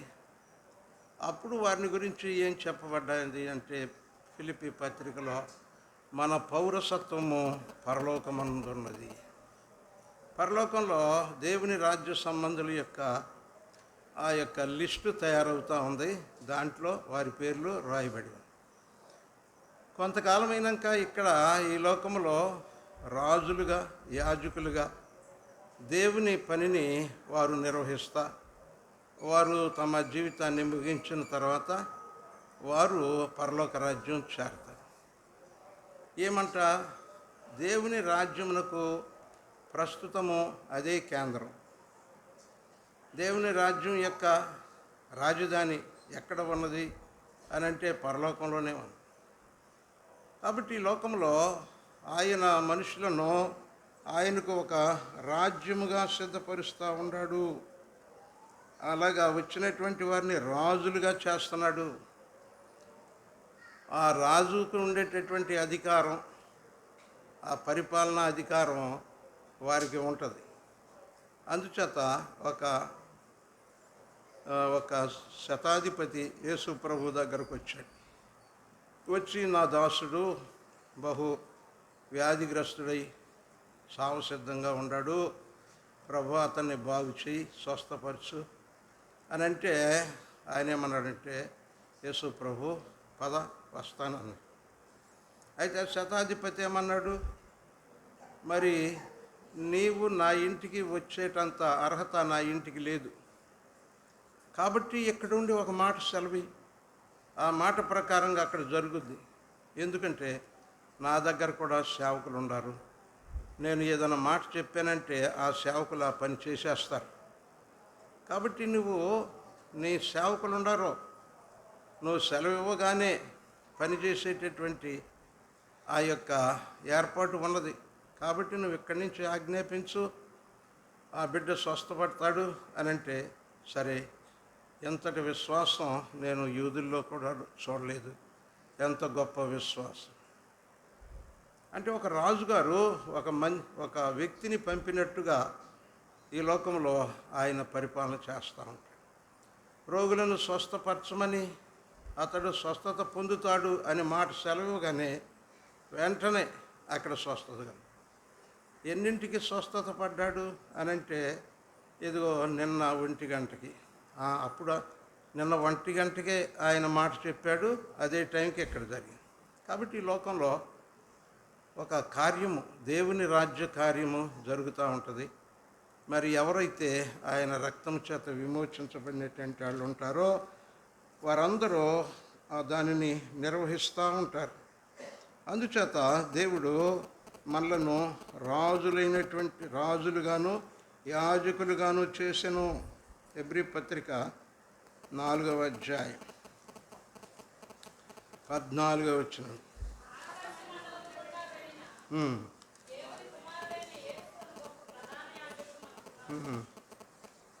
చదవండి. చాలు. ఆకాశ మండలము గుండా వెళ్ళిన దేవుని కుమారుడైన యేసు అను గొప్ప ప్రధాన యాజకుడు మనకు ఉన్నాడు గనుక మనము ఒప్పుకొనిన దానిని గట్టిగా చేపట్టుదము. మన ప్రధాన యాజకుడు మన బలహీనతల యందు మనతో సహానుభవము లేనివాడు కాడు గాని సమస్త విషయములలోనూ మన వలనే శోధింపబడి ఆయన పాపము లేనివాడిగా ఉండెను గనుక మనము కనికరింపబడి సమయోచితమైన సహాయము కొరకు కృప పొందినట్లు ధైర్యముతో కృపాసనం యొద్దకు చేరు. మరి దేవుడు ఏం చేశాడు? ఆయన మనలను రాజులైనటువంటి యాజక సమూహంగా చేశాడు.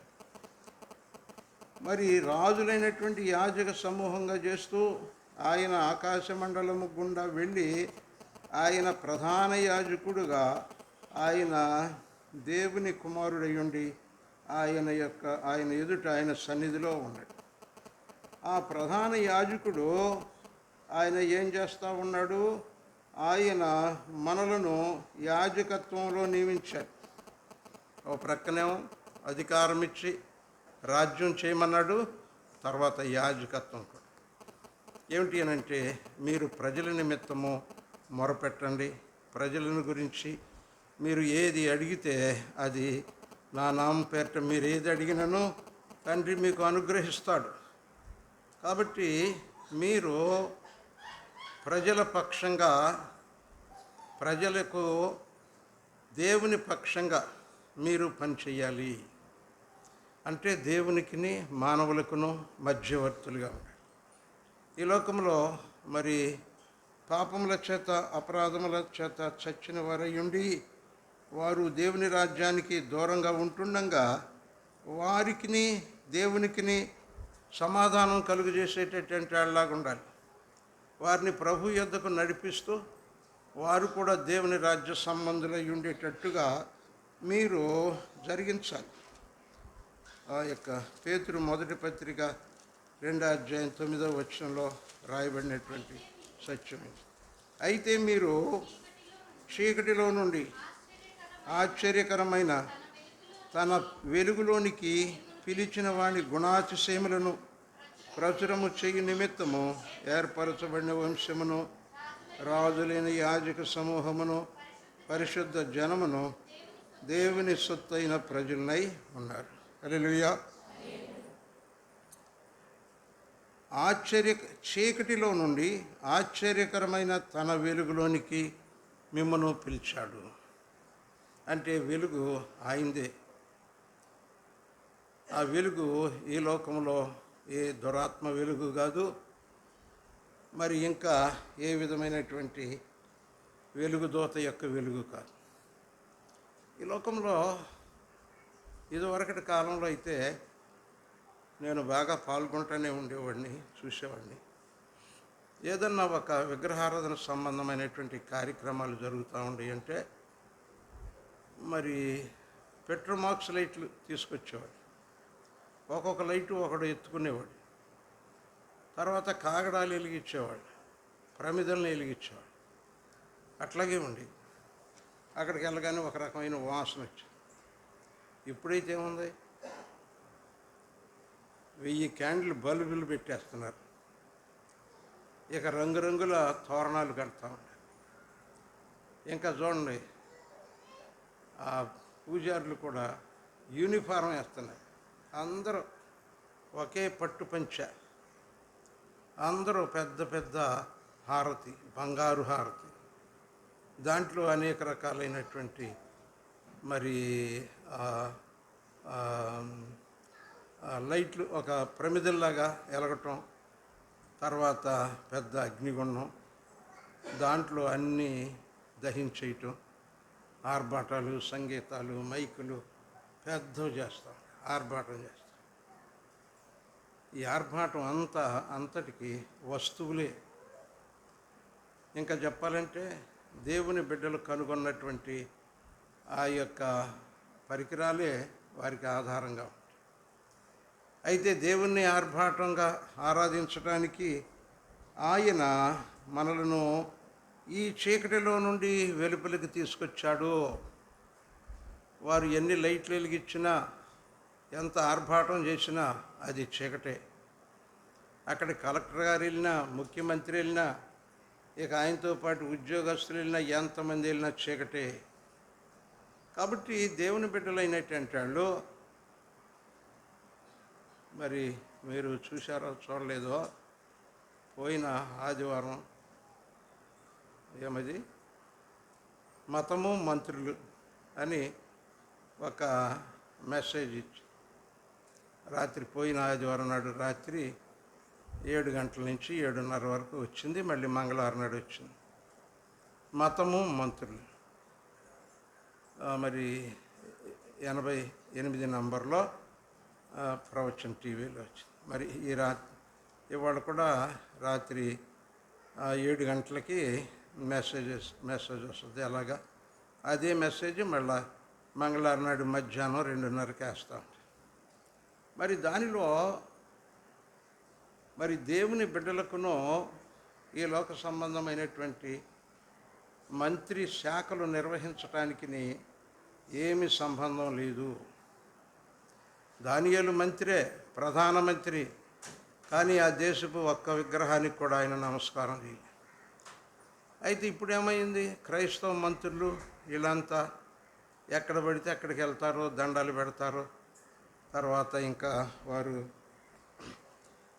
వారు ఏం చేస్తారంటే అక్కడ పెట్టింది కూడా తింటారు. మరి దానియేలు తిన్నాడా? తినలా. ఎందుకు? నెబుకద్నెజరు లాంటి క్రూరుడైనటువంటి ఆ రాజు ఆస్థానంలో కూడా ఆయన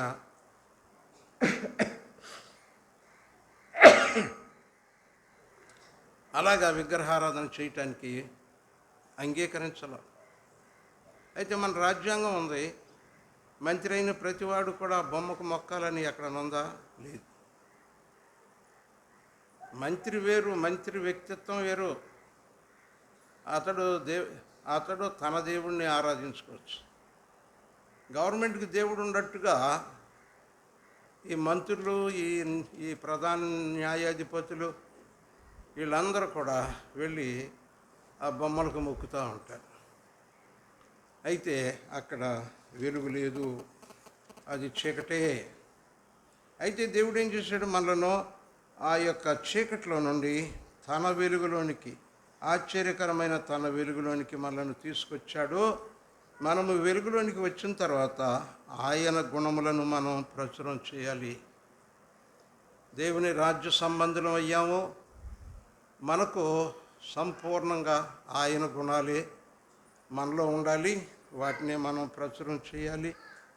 మరి తర్వాత అలా ప్రచురం చేసేటట్టుగా మనలను ఏర్పరచబడినటువంటి వంశంగా, రాజులుగా, యాజక సమూహంగా, పరిశుద్ధ జనముగా, దేవుని సొత్తైనటువంటి ప్రజలుగా ఆయన ఏర్పాటు చేసుకున్నాడు.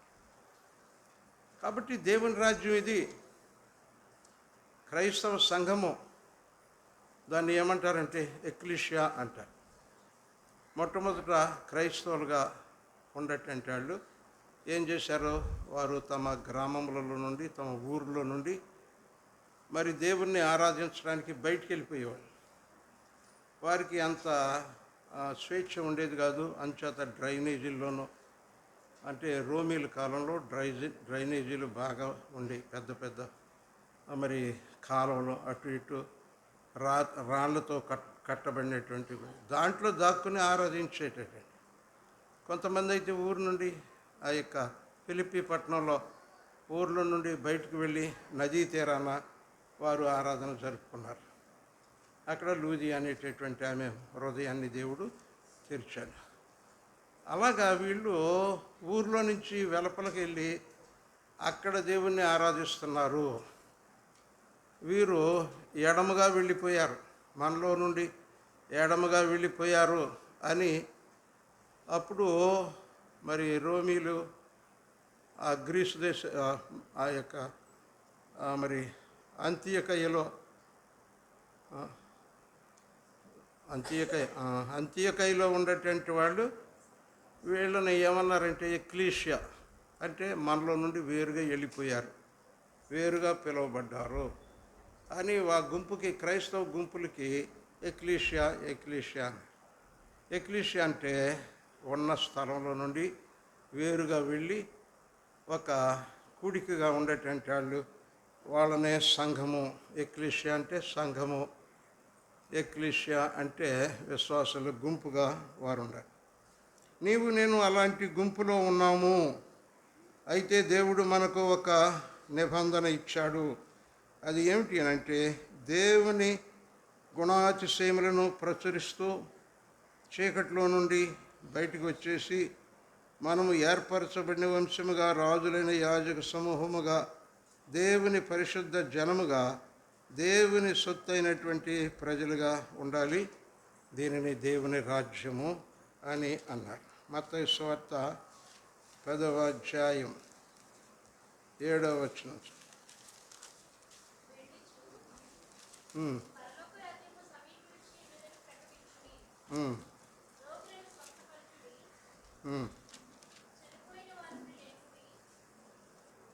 చదవండి ధైర్యంగా.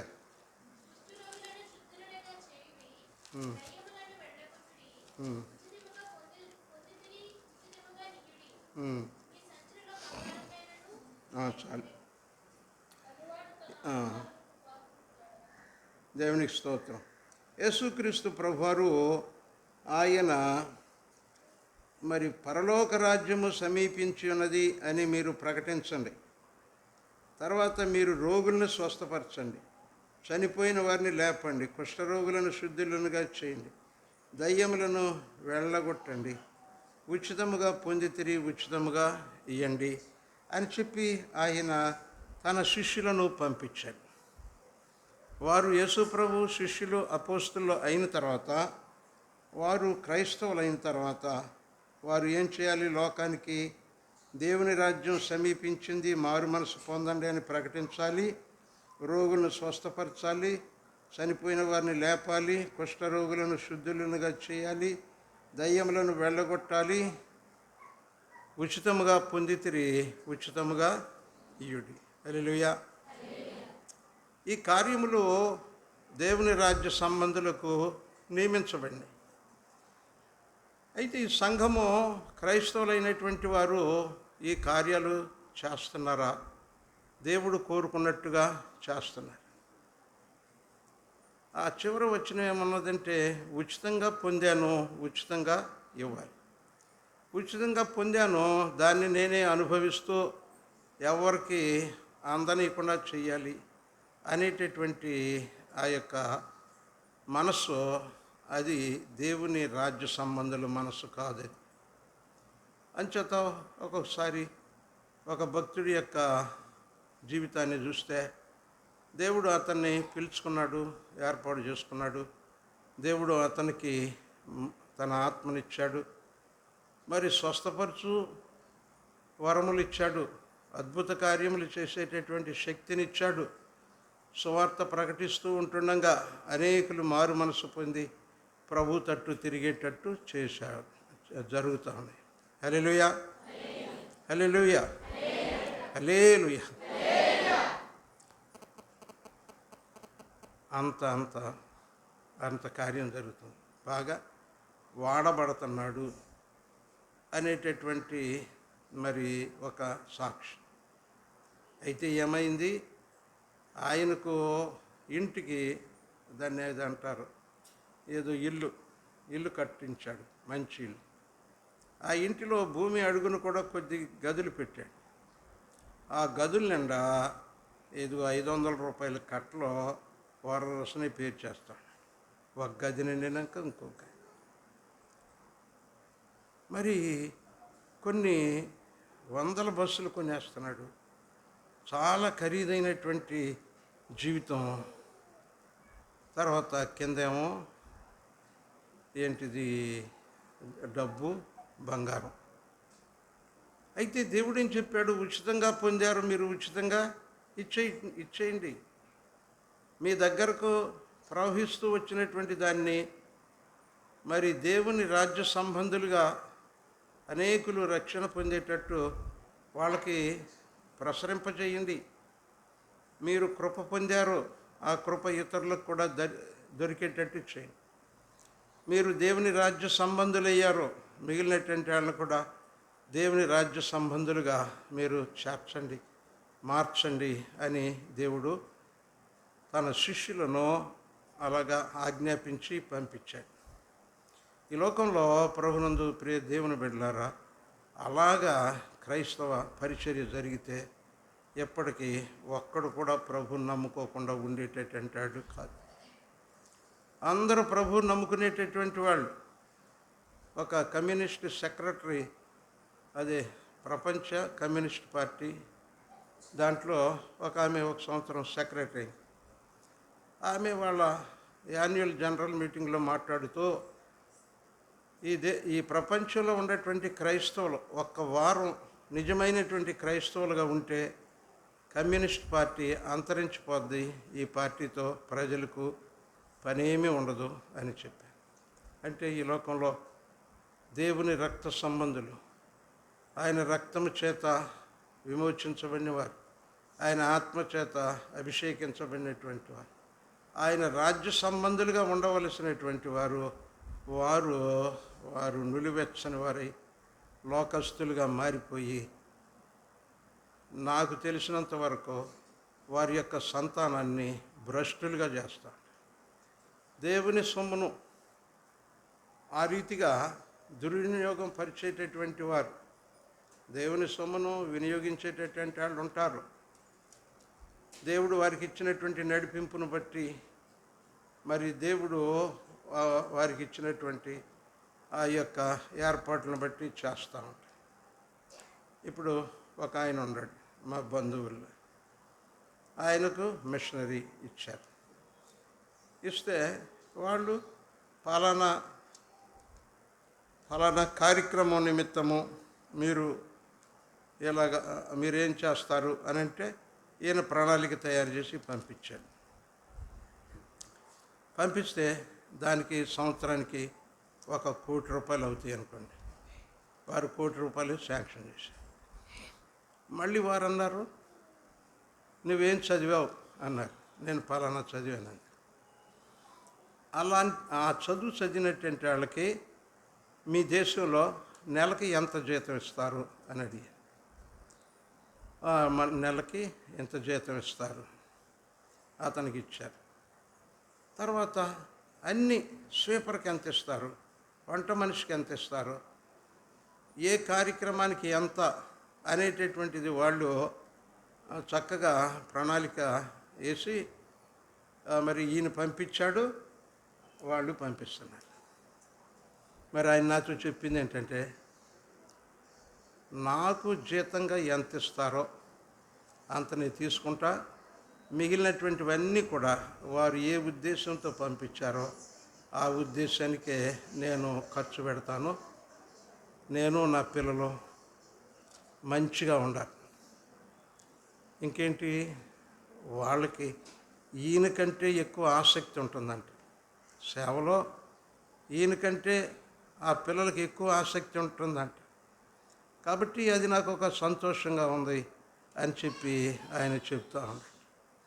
కాబట్టి ఈ లోకంలో దేవుడు మనకు ఏమని ఉన్నదంటే, మనము అభివృద్ధి పొందిన కొలది మనము దేవుని యొక్క పని విషయంలో పాలుభాగస్తులై ఉండాలి. అందుకని ప్రభు ఏమన్నాడు, ఉచితంగా పొందితిరి, మీరు ఉచితముగా ఇవ్వండి అని ఆయన చెప్పాడనమాట. చివరిగా ఒక మాట చూద్దాం. అపోస్తలుడైన పౌలు కొరింథీయులకు రాసిన 2వ పత్రిక 5వ అధ్యాయం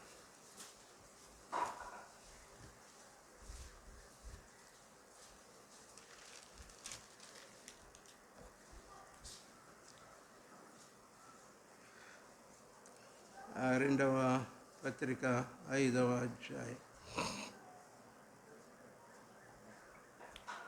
15వ వచనం చదువుకున్నాం.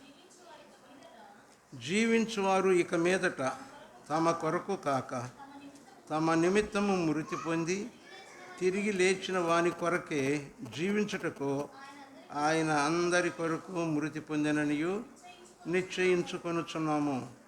కావున ఇక మీదట మేము శరీరరీతిగా ఏవనైనను ఎరుగము. మేము క్రీస్తును శరీరరీతిగా ఎవరినైనాను మేము క్రీస్తును శరీరరీతిగా ఎరిగియుండినను ఇక మీదట ఆయనను అలాగూ ఎరుగము.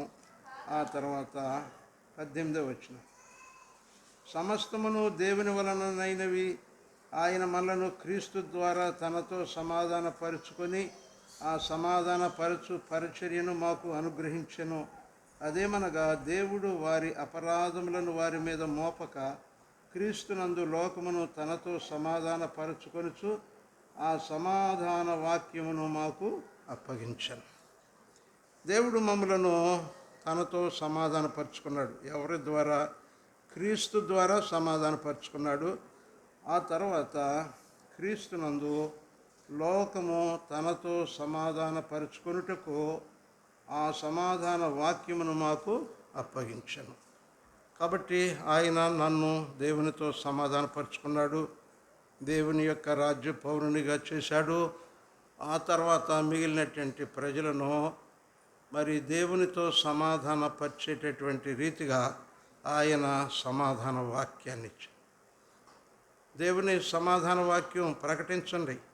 నీవు ఏ రీతిగా దేవుని సువార్తను విని దేవునితో సమాధానపడ్డావో ఆ రీతిగా అనేకులు ఈ దేవుని యొక్క వాక్యమును విని దేవునితో సమాధానపడేటట్టుగా మీరు ప్రజలకు ఈ యొక్క పరిచర్య చేయండి. ఒక దైవజనుడు బైబిలు వాక్య నిపుణుడు వాళ్ళు తేల్చినటువంటి సత్యము ఏమిటి అని అంటే, విశ్వాసి మారు మనసు పొంది రక్షణ పొందిన తర్వాత అతడు పరలోక పాత్రుడు యోగ్యుడైనప్పుడు వెంటనే అతన్ని తీసుకెళ్ళిపోయి పరలోకంలో దేవుడు పెట్టుకోడు. ఎందుకనంటే ఆయన పొందినటువంటి రక్షణ, ఆ యొక్క దేవుని సమాధానము, దేవుని రాజ్యము తన వలె ఇతరులు అనేకులు అనుభవించాలని వారి హృదయంలో కలుగుతున్నటువంటి తాపత్రయాన్ని బట్టి అనేకులను దేవుని యొద్దకు నడిపించడానికి, దేవునితో సమాధానపడటానికి వారిని సాధనాలుగా ఇంకా ఈ లోకంలో ఉంచాడు. ఇంకా ఆయన ఒక హెచ్చరిక ఇచ్చాడు. నీవు దేవుని బిడ్డవై ఉంటే ఆ పనిని నిర్లక్ష్యం చేస్తే ఇంకా దేవుడు ఏమంటాడంటే, ఇక ఈ బిడ్డను లోకంలో ఉంచడం వలన నాకు ప్రయోజనం లేదు, తర్వాత అతడు కూడా భక్తిని పోగొట్టుకునేటటువంటి అలాగా ఉన్నాడు. కాబట్టి ఆయన చేసుకోవాల్సినటువంటి నిర్ణయం ఆయన చేసుకుంటాడు. అందుచేత ఈ లోకంలో దేవుని రాజ్యము అనేటటువంటిది అది ప్రధానమైనటువంటి ఒక ఏర్పాటు. ఈ దేవుని రాజ్యము అది వెలుగు సంబంధులది. దేవుని రాజ్యము యేసు రక్తము చేత, దేవుని ఆత్మ చేత అది అనుగ్రహింపబడేటటువంటిది. దేవుని ఆత్మ లేనిటువంటి వాడు దేవుని రాజ్య సంబంధిగా ఉండడు. యేసు ప్రభు రక్తం చేత కడగబడినటువంటి వాడు, యేసు రక్తం చేత కొనబడినటువంటి వాడు కాకపోతే అతడు దేవుని రాజ్య సంబంధిగా ఉండడు. అయితే అంత విలువైనటువంటి ఏర్పాట్లు, ప్రయాసలు, దాన్ని ఏమన్నారంటే, దేవుడు తన సొంత కుమారుడిని సిలువకు అప్పగించి ఆయన్ను మరి ఎన్నో భయంకరమైనటువంటి బాధలకు గురి చేయటం ద్వారా ఆయన దేవుని రాజ్య సంబంధులయ్యేటటువంటి ఏర్పాటు చేశాడు. ఆయన అంత విలువైనటువంటి కార్యము జరిగిస్తే మనము దాన్ని గౌరవించకపోతే, బైబిల్లో ఉండేటువంటి ఒక మాట ఏంటంటే, యేసు రక్తము వారు తమ పాదముల క్రింద తొక్కుచున్నటువంటి వారు అని. అలాగా కాకుండా దేవుని యొక్క రాజ్యమును కోరుకున్నటువంటి వాళ్ళుగా ఉండాలి. తర్వాత మనము ఆయన రాజ్య సంబంధుల వలె చీకటిలో నుండి సంపూర్ణంగా బయటికి రావాలి. మనము రాజుల వలె గౌరవప్రదమైనటువంటి వారిగానే జీవించాలి. అంతేగాని లోకస్తుడికి దాసుడి వలె, వానికి లొంగిపోయినటువంటి వాని వలె ఉండకూడదు. తర్వాత యాజక ధర్మం చేస్తూ ఉండాలి. అనేక మందికి దేవుని రాజ్య సువార్త ప్రకటిస్తూ అనేకులను దేవుని రాజ్య సంబంధులుగా అందుకు దేవుడు సంఘాన్ని, ఆ సంఘంలో రక్షణ పొందినటువంటి వాళ్ళని ఉంచాడు. నువ్వు ఇంకా రక్షణ పొందకపోతే చీకటే. ఎంత ఎంత హై వోల్టేజ్ బల్బులు పెట్టుకోగాక, మెడ నిండా నగలు పెట్టుకోగాక, బ్రహ్మాండమైనటువంటి బిల్డింగ్లో ఉండుగాక, గొప్ప పదవిలో ఉండుగాక, యేసుక్రీస్తు రక్తము చేత విమోచించబడి ఆయన ఆత్మ చేత వెలిగించబడకపోతే, దేవుని రాజ్య సంబంధులు కాకపోతే వారు ఇంకా చీకటి సంబంధులుగానే ఉంటారు. దేవుని రాజ్య సంబంధులైనటువంటి వారు దేవుని రాజ్య సంబంధులు ఎలా ఉండాలో అలాగా వారు రూపాంతరం చెందాలి. దేవునికి స్తోత్రాలు. ప్రభు తన వాక్యం మన కొరకు ఆశీర్వదించును గాక. ఆమేన్. మనం నిలబడి పాట పాడుతుంటుండగా కానుకలు సమర్పించుదాం. సమర్పణ చేయుము ప్రభువునకు, సమయమును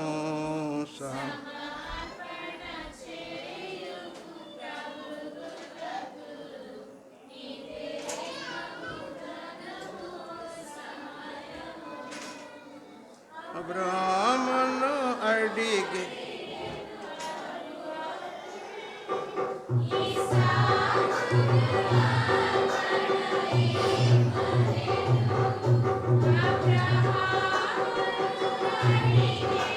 ప్రభువప్పుడు ఇస్సాకును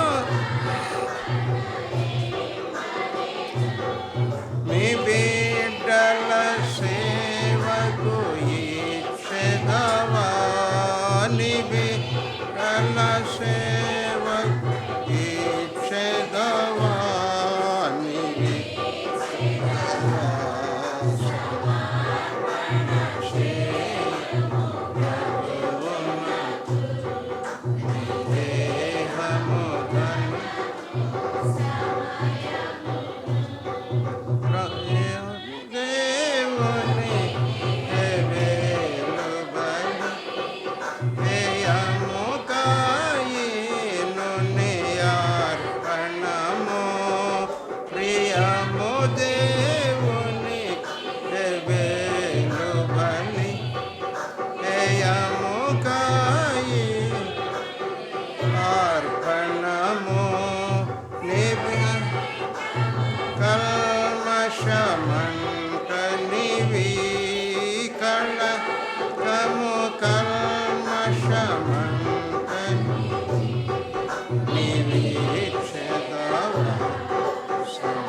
ఆమేన్.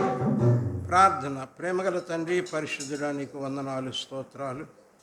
దేవా, నిన్ను నీవు రిక్తునిగా చేసుకొని దేవా మా కొరకు ఈ లోకానికి వచ్చి నీ రక్తం ఇచ్చి మమ్మలను సంపాదించుకున్నటువంటి దేవుడవు.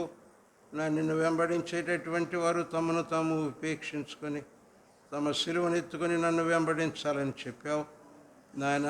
ఈ లోకంలో జీవిస్తున్నటువంటి మాకు ఇలాంటి పరిస్థితి ఎందుకు అనగా, నీ రాజ్య సంబంధులుగాను యుగయుగములు నీతో కూడా నిత్య జీవము అనుభవించేటటువంటి వారిగాను ఉండవలనంటే, నిత్య నరకాగ్నిని తప్పించుకోవాలంటే ఈ కార్యములు తప్పక చేయవలసి ఉన్నదని నువ్వు సెలవిస్తూ ఉన్నారు నాయన. ఇదిగో తండ్రి, ఈ లోకంలో నాయన నీ చిత్తం నెరవేర్చేటటువంటి వారిగా మమ్మలను చీకటిలో నుండి ఆశ్చర్యకరమైన నీ వెలుగులోనికి తీసుకొని వచ్చావు.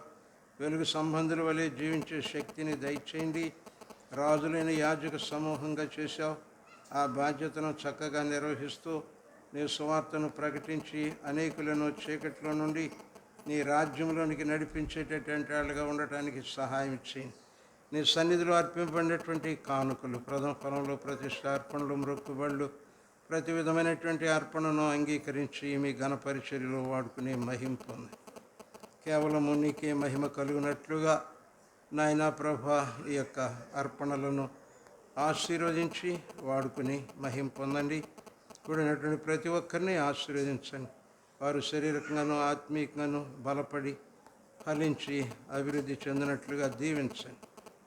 యేసు నామమున ప్రార్థించి వేడుకొనుచున్నాము తండ్రి, ఆమేన్. మన తండ్రి అయిన దేవుని దయ, ప్రభువైన యేసుక్రీస్తు వారి కృప, పరిశుద్ధాత్మ దేవుని అన్యోన్య సహవాసము మనకు తోడుగా ఉండి ఆ గొప్ప రక్షణ అనుభవించు వారిగా ఉండునట్లు ప్రభు ప్రతి వారిని దీవించును గాక.